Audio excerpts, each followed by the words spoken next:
grazie.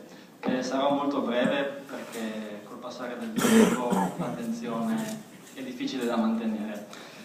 Sono ormai una decina d'anni che cerco di approfondire con un certo anche amore la storia della nostra comunità e devo dire la verità, mi sarebbe piaciuto aver iniziato molto prima che non intorno ai 20 anni. E questo perché? Perché molto probabilmente manca l'approfondimento di questo argomento nelle nostre scuole sul territorio. Quindi io spero che questa nostra opera possa essere anche un valido contributo a livello scolastico perché di questi argomenti si parli con una certa insistenza anche nelle scuole.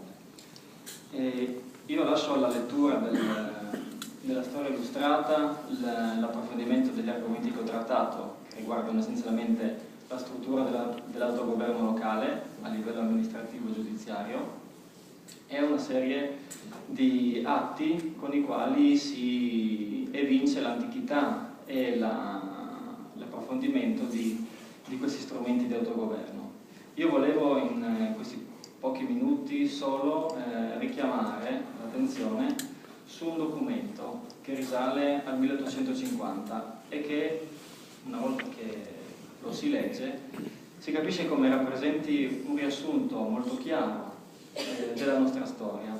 È un documento scritto da alcuni nostri rappresentanti nel 1850 appunto e circa mezzo secolo dopo la fine della Repubblica di Venezia, dunque mezzo secolo dopo che il nostro sistema di autogoverno era stato sradicato.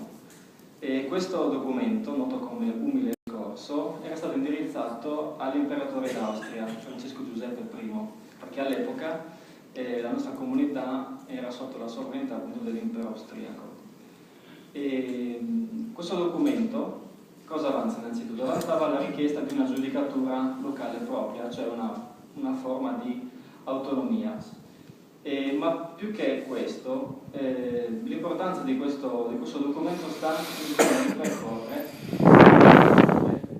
dell'autogoverno che per verosimilmente 700 anni almeno ha insistito su questo territorio.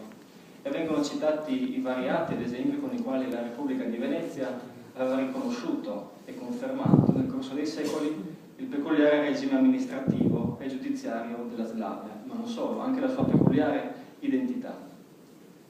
Come diceva Ferruccio prima, l'Istituto Slavia Viva ha riprodotto questo documento in copia in una nostra precedente pubblicazione relativa agli atti di un convegno che abbiamo realizzato nel 2011 e ora nella storia illustrata l'abbiamo reso in italiano corrente, una migliore comprensione rispetto all'italiano di 150 anni fa.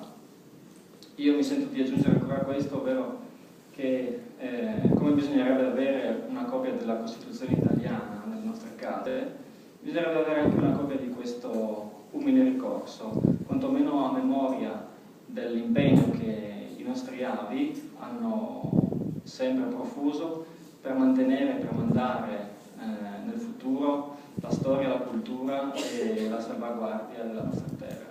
Grazie.